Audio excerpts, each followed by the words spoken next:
Tai šiandien jūs Peipis kalbasi su Timūru. Kaip tau sekasi?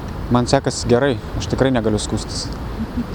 Prisiminkim tuos laikus, kai dar lankė mokyklą. Bent jau anksčiau tai būdavo, kad mokiniai suskirstydavo mokinius į tokius vos ne gabius ir tokius nelabai. Taip. Ir būdavo dažnai tokias frazės girdimos, va šitas tai naglas, toli eis. O kaip buvo tau, kaip tau mokykloje sekės, koks tu buvai mokinys? Tas dalinimas mokyklose labai iš tikrųjų mane erzino. Nes aš nebuvau geras mokinys, bet man keli mokytojai buvo sakę, tokie geri mokytojai, tokie tikrieji mokytojai, kurie žmonės į tave žiūri be jokių nusistatymų iš anksto. Jie buvo sakę, kad sako, tu Timūrai turi gerą galvą, bet sako, kas tam yra, ko tu čia nieko nedarai, nu, kodėl tu net nesistengi. O aš nesistengiau, kaip ir turbūt daug vaikų, dėl įvairių šeimyninių, asmeninių priežasčių, tiesiog nebuvo motyvacijos ir, kaip sakyti, nieks kitas tavęs nemotyvuos, tik pats save. Ir mokytojas, kiek jis besistengtų ten tau kažkaip ten tave įkalbinėti, reiškia gėdinti ir taip toliau, tai nesuveiks, kol vaikas pats nesuvoks, kad jam pačiam nuo to tik geriau bus, jeigu jisai stengsis.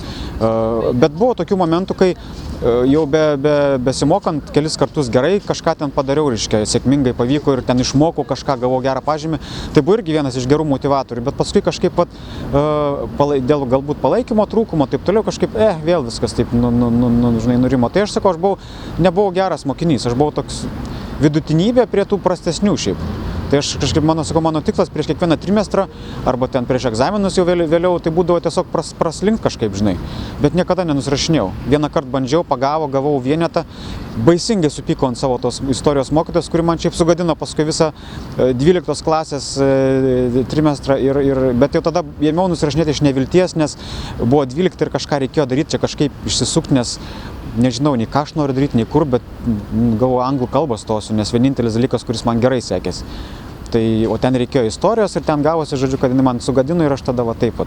Tai tas skirstimas man nuo tada jau buvo labai nepriimtinas ir aš kažkaip stengiuosi dabar pabrėžti visiems jauniems žmonėms sakyti, ką tau besakytų ten kiti mokytojai ir taip toliau, tai nereiškia, kad taip ir bus.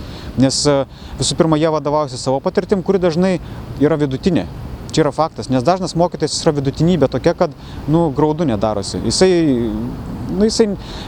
žino tiek, kiek jis žino ir jisai pasako tau, kiek jis žino. Ir jeigu tu jo paklaustum pasidomėjęs daugiau, giliau, retas, kuris tau sugebėtų, taip žinai, nuo dūšios ten taip atimti ir atsakyti.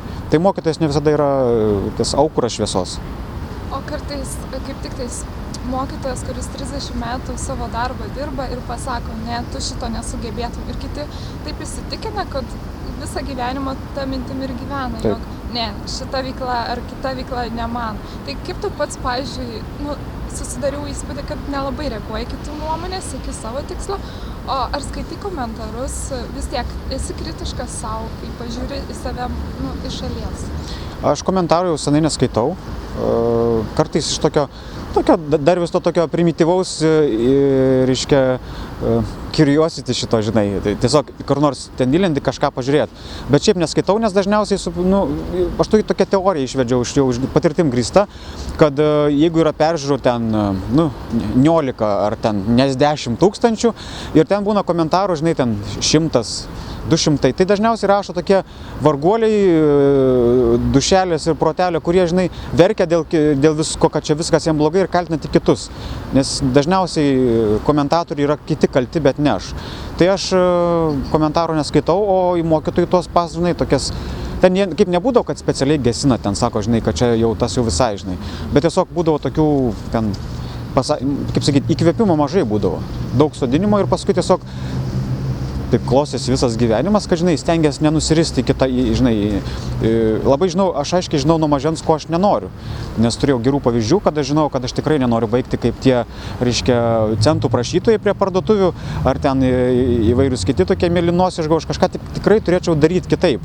Ir gavosi paskui laisva Lietuva, gavosi užsienį visi, galima buvo išvažiuoti, pastudijuoti, užsidirbti pinigų, bet aš važiavau, kad užsidirbti, žodžiu, man labai daug davė išvažiavimas į užsienį ir aš jauniems žmonėms sakau, kad po 12 tikrai nereikia stoti ir tai nėra metų ten iššvaistymas, jeigu tu ten kažkur išvažiuoji. Užsienį yra labai populiaru išvažiuoti po mokyklos ar dar besimokant kažkur, pamatyti kitokią kultūrą, savietoj kultūroje, žinai, kažkaip tai sulyginti, reiškia, kas aš toksai, nes dažnas jaunas žmogus labai gerai apie save įsivaizduoja, kad jis yra, ypač dabar pastebi, žinai, čia ypač Vilniui man baisu darosi, kitas, pamatai tokių, žinai, su tais full capais savo, taip toliau, jie tokie, Jie kažkodėl labai gerai save vertina, kai iš tiesų jie nieko negali. Jie tik galvoja, kad gali, bet vaduotum kažką to tokio, sakytum, vaira. Padaryk, ką tu moki ir sakai, parodyk, ką tu moki. Ir jis dažniausiai ten, žinai, ir apsidirba iš karto. Nu, tai išvažiavimas kažkur, arba šiaip jau darbas kažkoks, žinai, savo galimybę išbandymas, jisai labai gerai, nudaužo tas nereikalingas šakas, nugenėja tave iki tos esmės. Tai va. O dabar paminėjai keliones. Tai vieni žmonės keliauja, kiti žmonės daug skaito, o kaip tu pats pasiimi, praplėti savo akiratį, pasiimi patirties iš kažko? Aš skaityt nuo mažens labai nemėgstu. Man yra, aš negaliu, man yra sunku. Aš galiu perskaityti kokius 10 turbūt puslapį vienu metu, man paskui viskas, aš turiu eiti. Bet žurnalistas? Tai taip, tai va, čia yra iš esmės parodymas, kad skaityti nebūtinai, jeigu tu skaitai, nebūtinai tu daug žinai. Arba tu, žinai, daug išmanai galbūt. Tu galbūt daug žinai, bet tu neišmanysi, nes yra čia, aš manau, skirtumas. Tai, žinai, ten perskaityti biblioteką visas knygutes, tai čia dar nereiškia, kad tu kažką ir gali, nes, teorija yra ir praktika. Tai jeigu tu pradedi jungti tos du dalykus, tada atsiranda tos tikrosios žinios ir tikri gebėjimai. Tai vien skaityti knygas yra blogai, bet aš daugiau dariau negu skaičiau, tai mano visas žinojimas, visa ta tokia, tas toksai požiūris į viską atėjo labiau per patirtį gyvenimišką ir per nedaug tų bandymų buvo kažką daryti, bet per tuos bandymus, kai tu darai ir iš klaidų iš karto mokaisi. Arba iš kitų žmonių ypač klaidų, nes sako, geriausia yra mokintis iš kitų žmonių klaidų, nes pigiausia taip. Tai tu stebi aplinką? Jo, aš esu didelis aplinkos stebėtojas. Dabar vis rečiau, nes jau laiko nebėra. Bet šiaip tai aš nuo mažens labai stebėdavau suaugusius, kitus vaikus. Man iki šiol yra net nesuprantami tam tikri žmonių elgesio, žinai, dalykai, tokie ypatumai. Aš galvoju, kai žmogus daro tai, ko šiaip, kodėl jis tai daro, žinai, iš esmės, kai taip, kai gali tik cakt ir nedaryti to. Apie įvairius neigiamus dalykus, žinai, kalbu. Kai, yra daug keistų žmonių elgesio dalykų, kurie mane stebina. O, tu esi turėjęs labai daug amplua, iš tikrųjų. Ar apie kokį nors būtent amplua kada nors svajoji pats, kai dar buvai vaikas? Aš labiau gal apie dainavimą kokį. Nes aš labai vaikystėje žiūrėdavau, nes, kaip labai, tik tai ir rodydavau per tą sovietinę televiziją, ten stovi koksai kostiumuotas vyras ant scenos ir, žinai, rėkia žemu savo sodriu balsu, koks Kobzonas, ten, žinai, apie ten šalies didybę, žinai, ir man labai tas vaizdas toks, gal čia visi dabar klauso jo, žinai, čia gerai varo. Ir aš vaikystėje irgi lipdavau ant taburetės ten su sese, ten mes, žinai, žaisdavom tas koncertus. Tai man va tas toks lindimas į viešumą man kažkaip nuo senai atrodė tokia kažkokia, ne tai kad siekiamybė, bet neatrodė svetima. Nebuvo, kad svajoju apie tai, bet tiesiog gavosi, kad po truputį link to viskas atėjo, žinai. Ir dabar yra kaip yra. Tas, kad įvairiai aš bandau save kažkaip tai ten pabandyti visokius dalykus, tai čia yra iš tos pačios mano logikos, kad reikia daugiau visko išbandyti. Nes dabar tiek daug visko galima, bet žmonės tiek nedaug visko daro, žinai, man tas yra baisiausia. O tai kaip po mokyklos, koks buvo tavo kelias? Tu nestojai niekur ar pasirinkai kokį kitokį kelią? Po mokyklos tai aš aišku stojau. Po mokyklos aš dar kokius kelis metus buvau tas toksai, žinai, tunelinio, reiškia, matymo jaunuolis, kur aš nieko neįsivaizdavau daugiau, kad čia reikia man kažkur įstoti, kažką daryti, nes ir tėvų spaudimas buvo, ir dažnai visi tie socialiniai dalykai, kažką reikėjo tikrai tipo daryti.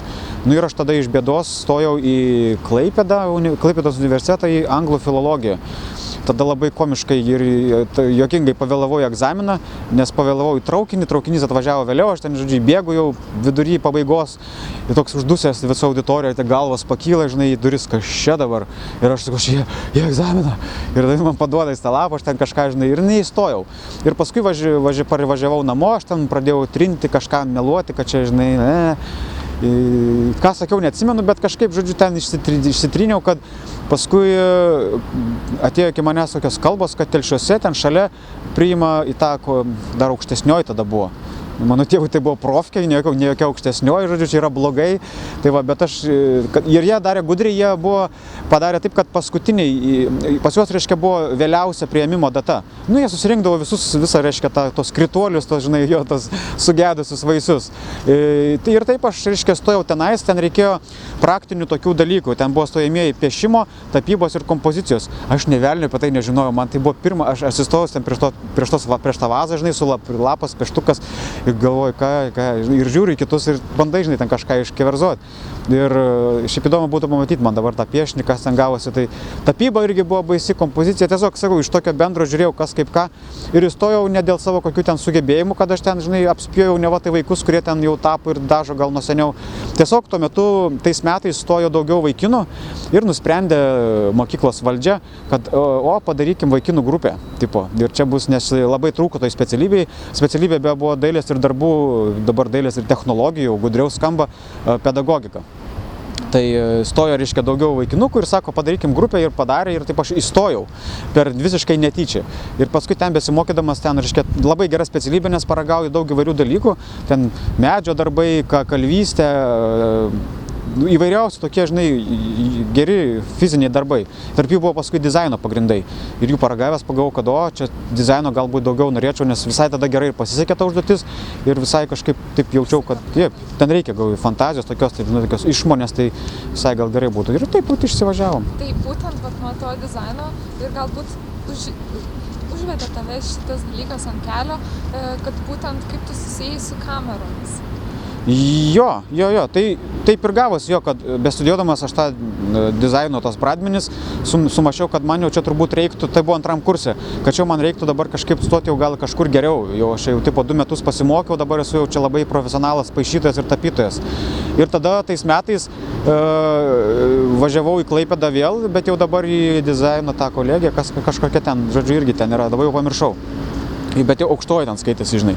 Ir galvoju, čia atstosiu ir bandžiau, nieko nesigavo, man paskui pažįstamas sakė, kuri įstojo, kad sako, ne taip reikia, Timūrai, reikia reikia pirmą tuos paruošiamosius kursus lankyti, jie yra mokami, ten va tada tave pamokina, ten tipo tave, žinai, apšildo, pažiūri, kas tu per tipas ir tada tipo jau per stojimą tau atseit neva yra daugiau šansų įstoti, žinai. Teoriškai gal taip, bet tai iš esmės yra kaip pasimti iš daugiau vaikų pinigų, žinai, tai irgi biznis mokymo.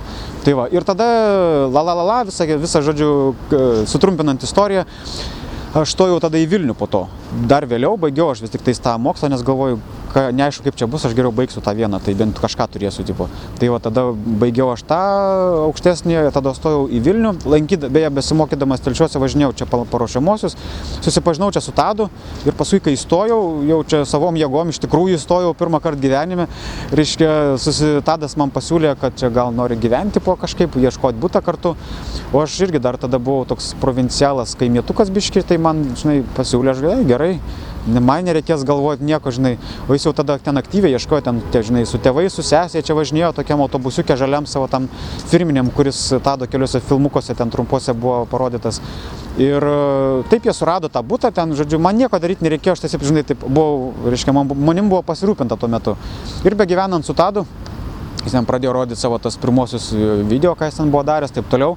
Ir jisai sako, ne tik atsako, bet tiesiog pradėdavo ten filmuoti namuose, kažką ten mes savo realybę šou darėm. Nu ir taip įsivažiavo viskas, kad prie to video priartėjau ir paskui baigęs tą grafinį dizainą, biškį dirbau aš to grafikos dizaineriu ir pamačiau, kad yra žemiau už žemai, nes, tiesiog kliento akise tu nesi žmogus, tu esi tiesiog, žinai, tau reikia pavaryti ir iš tave reikia nugręžti kuo daugiau, už tos kelius šimtukus litų. Žodžiu, sąnaudos, jėgų ir atsipirkimas ten labai prastas. Man tai nepatiko ir aš sakiau, kad aš tai nenoriu daryti. Tada pradėjau rimčiau eiti į video ir tenais, va taip, savo mokslus toksai, žodžiu, pabiški. Tik mano, aišku, standartai buvo, žinai, aš kai kiekvieną sykį filmuoju, aš stengiuosi, kad būtų maksimaliai gerai, kaip aš galiu padaryti. Nesvarbu kam. Ar tai ten būtų vestuvės, nedaug jų filmavau, bet visi buvo patenkinti. Tai, žodžiu, ar tai būtų vestuvės, ar tai būtų ten belekas, iš esmės. Stengiuosi taip apgalvoti, kad būtų, čia jau maksimaliai, ką aš galiu išmastyti, žinai, techniniam tom galimybėm leidžiant. Tai va, ir taip gavosi, kad taip augi ir kažkaip taip visiems paskui patinka, kad, žinai, idealistas toksai, perfekcionistas, durnelis. Susidaro įspūdis, kad buvai toks gana spontaniškas žmogus, labai neplanavai viską. O ar dabar pasikeitė viskas, kaip vyksta tavo darbas? Tu esi iš tų, kurie viską nuosekliai daro pagal planą punkčiukais, ar labiau toks, kas yra, tą ir darai? Šiaip aš tokių planų nekuriu. Aš turiu tokias gairias maždaug, kur link reikėtų, taip žinai, bendrai. Nes kai čia irgi iš patirties, jeigu tu labai konkrečiai kažko užsimanai, čia man reikia vieno to tokio tiksliuko, kažkur ten aukštai. Ir kai tu pradedi, žinai, linkio ten labai jau kažkaip stengtis, tada tu tokių didelių kažkokių vilčių prisiaugini, kad jau kai tą turėsiu, tai jau taip gerai bus. Ir iš esmės kažkokiam čia filme lietuviškai pasakius, tai būtų, sako, didelės viltis yra greičiausias būdas į didelę nusivylimą. Nu, iš esmės, kai kuo tu labiau save angažuoji, žinai, ten, reiškia, prisikuri vilčių, paskui tuo greičiau tu gali smukti žemyn, nes pamatai, kad yra ne taip ir tada viskas nieks neįdomu. Tai aš tiesiog turėdavau tokias aiškias daugmaž gairias, kur aš noriu, link ko, kas man nepatinka, labai irgi svarbu. Ir va taip gaudavosi, kad kažkaip pabiški. O dabar Lietuvos rytas, tai tavo idėja?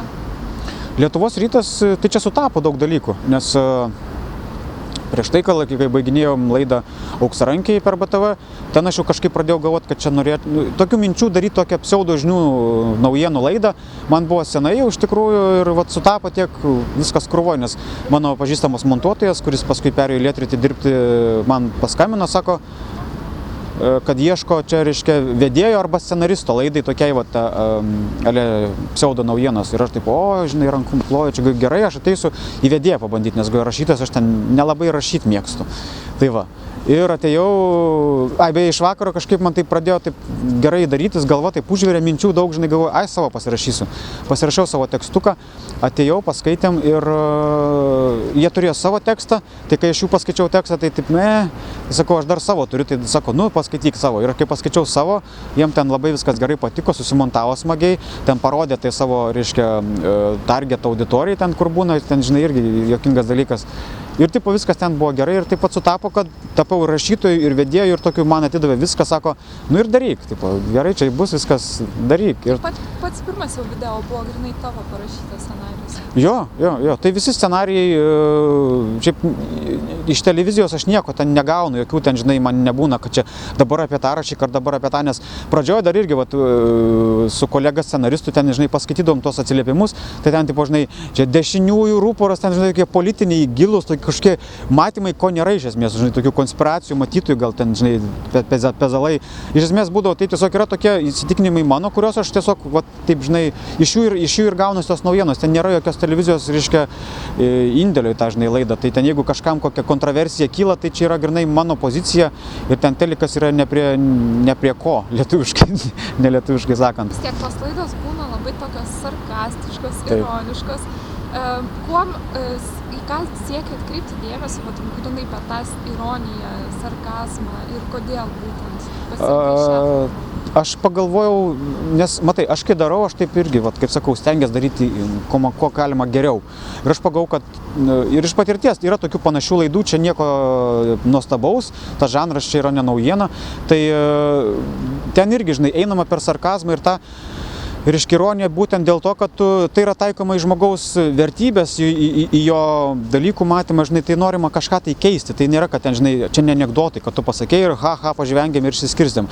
Tai yra, žinai, vis tiek norima biški kažką pakeisti, pagerinti, ten, kad būtų, žinai, kad tai va ir mano tikslas buvo, kad ne šiaip savo ten pajuokauti, nes jeigu šiaip savo ten bandysi kažką skaldyti, tai labai greit išsisemsi ir, žinai, tai bus labai jau taip taip trumpalaikis dalykas, žinai.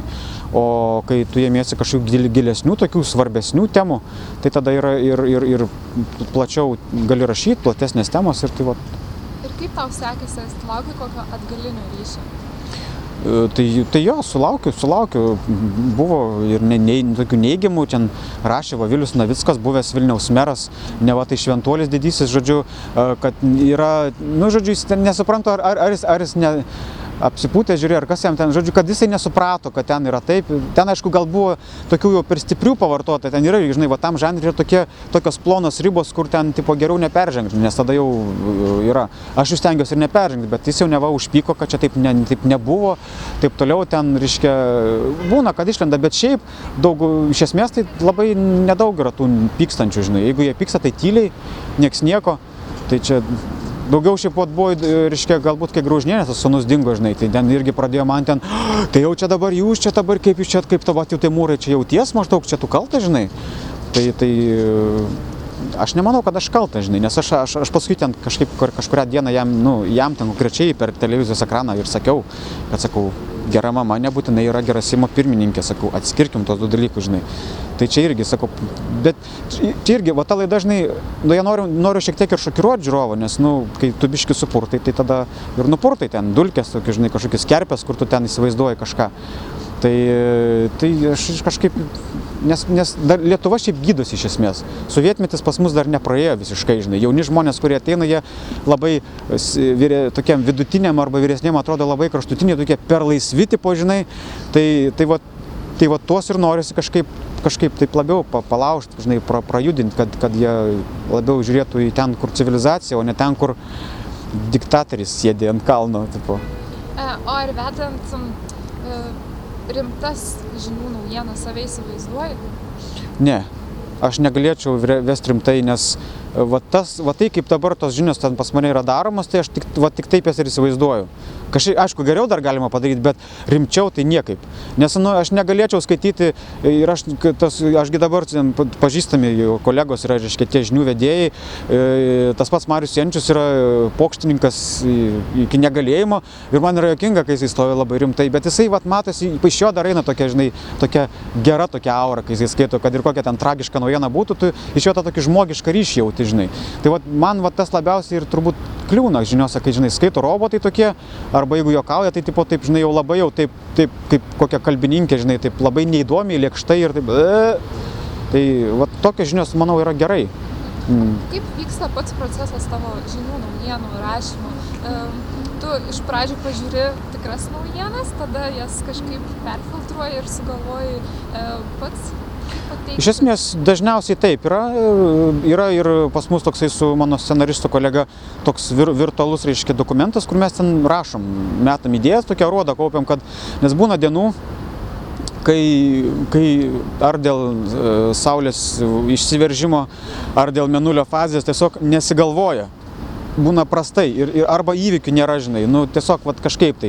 Tada imi iš to rodo arba imi kažką tokio šiaip, žinai, bet tai paremta aktualijom dažnai būna. Bet aš nenoriu, kad visa laida būtų vien ten tai, žinai, nes tos aktualijos dažnai jos būna tokios užknisančios, tokios nelinksmos, neįdomios ten.